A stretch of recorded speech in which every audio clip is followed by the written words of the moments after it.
কেমন আছেন সবাই? আখি সবার আরেকটি ব্লগে আপনাদের সকলকে স্বাগত জানাই। আজকে সকাল সকাল একদম ঝাড়াঝাপটা ব্রেকফাস্ট, অল্প তরকারি দিয়ে মুড়ি মাখা আর চা। কারণটা হচ্ছে এই যে দুটো রুমেই লেগেছে মিস্ত্রি, জোর কদমে কাজ চলছে। বিশাল একবার এই রুম আর ওই রুম করছে। এ তো আপনারা আমার আগের ভিডিওতেই দেখেছেন, রোদ হাওয়া ভীষণ আসে ঘরটাতে, কিন্তু অসুবিধে হচ্ছে রোদের সময় এই যে গরমকাল আসছে খুব অসুবিধে হচ্ছিল। তাই অনেক দিনই করব করে হচ্ছিল না। প্ল্যান করেছি লাগাবো সব দরজা জানলাগুলো একটু পর্দা।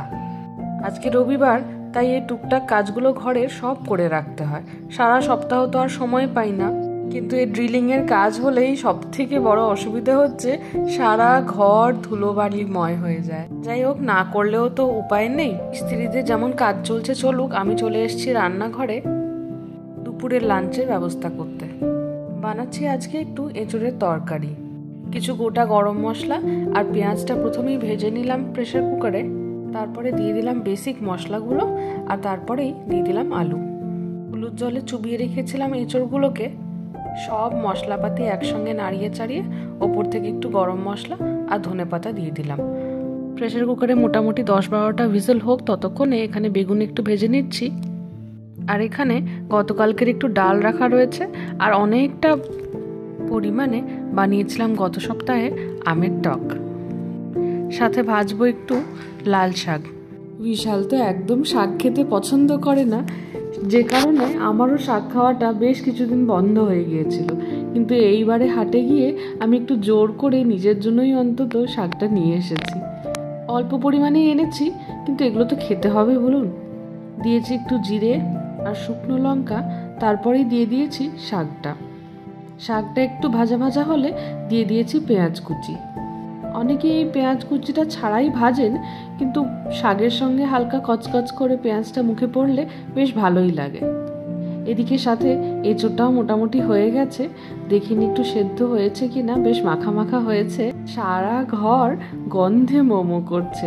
বিশাল তো একবার জিজ্ঞেস করে ফেললো আমি কি আলাদা করে ব্লিঙ্কিট থেকে চিকেন আনিয়েছিলাম কিনা। যাই হোক, চলুন, এখানেও শাকটা ভাজা হয়ে গেছে। ওপর থেকে ভাজা বাদাম আর বড়িগুলো দিয়ে দিয়েছি। রয়েছে আজকের লাঞ্চে ভাত, ডাল, বেগুন ভাজা, শাক ভাজা, এঁচোড় আলু তরকারি আর আমের চাটনি। মিস্ত্রি এসেছিল, তাই একবারে কলিং বেলের প্লেসমেন্টটাও চেঞ্জ করালাম। দেখি কেমন বাজছে।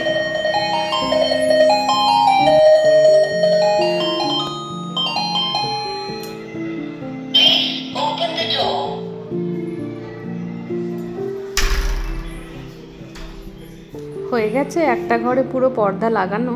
এই যে অনেক খুঁজে খুঁজে প্রিন্টারেস্ট থেকে, ফেসবুক থেকে, ইনস্টাগ্রাম থেকে কোন রঙের সঙ্গে কোনটা ভালো লাগবে রিসার্চ করে করে মোটামুটি বাজেট আর চয়েস হিসেবে পৌঁছাতে পেরেছি এই রঙটায়। বলুন আপনারা কমেন্ট করে কেমন লাগছে।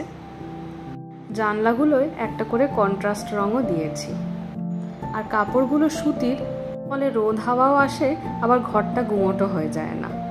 দুপুরবেলায় লাঞ্চ করে আমি আর বিশাল বেরিয়েছি একটু বাজারে আছে একটু কাজ। যাবো আজকে একটু ফটো ফ্রেমের দোকানে। 3-4টে ফটো রয়েছে যেগুলো ফ্রেম করাতে হবে। অনেকগুলোই দোকান ঘুরলাম, কোনোটার কাজ পছন্দ হচ্ছে না, তো কোনোটা বাজেটে আসছে না। এর পরেই গিয়েছিলাম মেদিনীপুরের কাছে পিংলা বলে একটা গ্রামে। অনেকেই হয়তো জানেন, পিংলাটা হচ্ছে হস্তশিল্প কাজের জন্য বিখ্যাত। সার্ভিং ট্রের ওপরে যে কেটলটা রাখা থাকে আমার বাড়িতে, আপনারা হয়তো অনেকেই লক্ষ্য করেছেন, সেটাও এনেছিলাম পিংলা থেকেই। তো এই পিংলা থেকে আনাই 4-5টা ছবি অনেক দিন ধরে রাখা ছিল, ফ্রেম করা হচ্ছিল না। আজকে একটু জোর করেই বেরোলাম যে না, একবারে যখন ঘরের কাজ হচ্ছে, ড্রিলিং যখন সব দেওয়ালগুলোতে হচ্ছেই, তখন একেবারে ফটো ফ্রেমগুলোর জন্য ড্রিল করিয়ে নিই। দিয়ে দিয়েছি ফটোগুলো ফ্রেম করাতে। এখন এসছি একটা পুজোয়। এই পুজোটা বেসিক্যালি দক্ষিণ ভারতীয়রা করেন।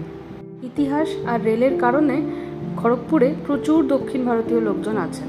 খুব ধুমধাম করে আমাদের এই নবরাত্রির মতনই ওনারাও পালন করেন মাতা পুজো। হাতে আইসক্রিম নিয়ে খড়গপুরের রেলওয়ে কোয়ার্টার্স পেরিয়ে এসেছি আমরা সোলাপুরি আম্মা, বা এখানে অনেকেই বলেন মাতা পুজোয়। খুব সুন্দর করে সাজিয়েছে প্যান্ডেলটা, একদম বিয়ে বাড়ির মতনই প্রায় হয়ে গেছে। আর এই এলাকাটাও দক্ষিণ ভারতীয় জনসংখ্যা অনেক বেশি, দেখুন দোকানের নাম বা অ্যাপার্টমেন্টের নামগুলো ওই রকমই, তিরুপতি এনক্লেভ বা বালাজি ভ্যারাইটি স্টোর। মালঞ্চ যখন এসেইছি আমরা হঠাৎ করেই প্ল্যান করে ফেললাম পেছনেই একটা বালাজি মন্দির রয়েছে, সেটাকেও ঘুরে আসি। বিয়ের পরে পরেই বিশাল আমাকে এখানে ঘুরতে নিয়ে এসেছিল, এটা আমার দ্বিতীয়বার আসা, তাই ভাবলাম সঙ্গে আপনাদেরকেও নিয়ে যাই। সারা মন্দির জুড়ে অপূর্ব সুন্দর হাতের কারুকার্য আর ভীষণ স্নিগ্ধ একটা পরিবেশ। আমি আর বিশাল দুজনেই মনে করি পুজো করতে এলে এমন জায়গাতেই আসা উচিত বা যাওয়া উচিত যেখানে পরিবেশটা শান্ত, প্রচুর কোলাহল বা ভজন, ঘন্টার আওয়াজ, লোকজনের আওয়াজ, এগুলো মনটাকে কনসেন্ট্রেট করতে অসুবিধে হয়। সব কিছুরই হয়তো সায়েন্টিফিক রিজন আছে, কিন্তু পার্সোনালি আমরা এটাই ফিল করি। আর এই মন্দিরটিতে হুবহু আমরা সেই পরিবেশটি পাই।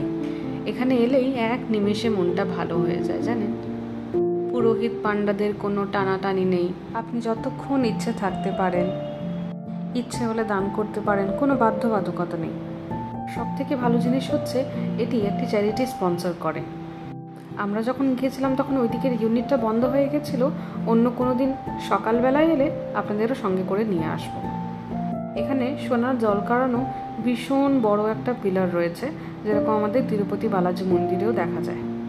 এছাড়াও মেন মন্দিরটার চারিদিক ঘিরে বিভিন্ন ধরনের মাইথোলজিক্যাল গল্প শো করা রয়েছে। কোনো দিকে রামায়ণ, কোনো দিকে মহাভারত, আবার কিছু দক্ষিণ ভারতীয় যে গল্পগুলো, মাইথোলজিক্যাল যে গল্পগুলো রয়েছে সেগুলোও দেখানো রয়েছে।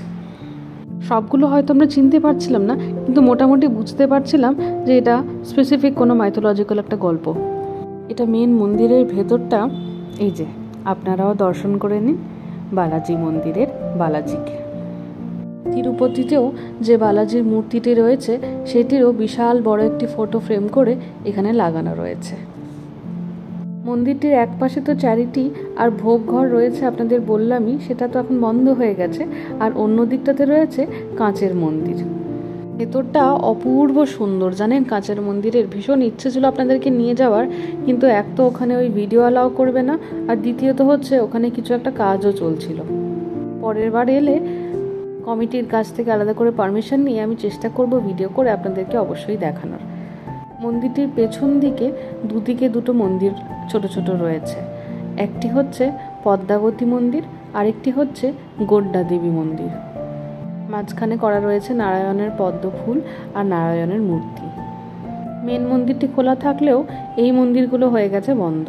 খুব সুন্দর লাগছে জানেন, হালকা একটা হাওয়া দিচ্ছে, গাছপালা খুব সুন্দর করে মেনটেন করা, বাচ্চারা খেলছে বা কেউ মেডিটেশন করছে, কোথাও ধুলো বালি নোংরা দুধ জল এইসব পড়ে নেই, বেশ ভালো লাগছে। এই যে এটি হচ্ছে মেন মন্দিরের চূড়াটা, কি অপূর্ব সুন্দর কাজ দেখুন। এটাও নাকি সোনার জল করানো। ওই গোড্ডা দেবীর মন্দিরটা তো আপনাদের দেখালাম, এই দিকটাতে হচ্ছে পদ্মাবতীর মন্দির।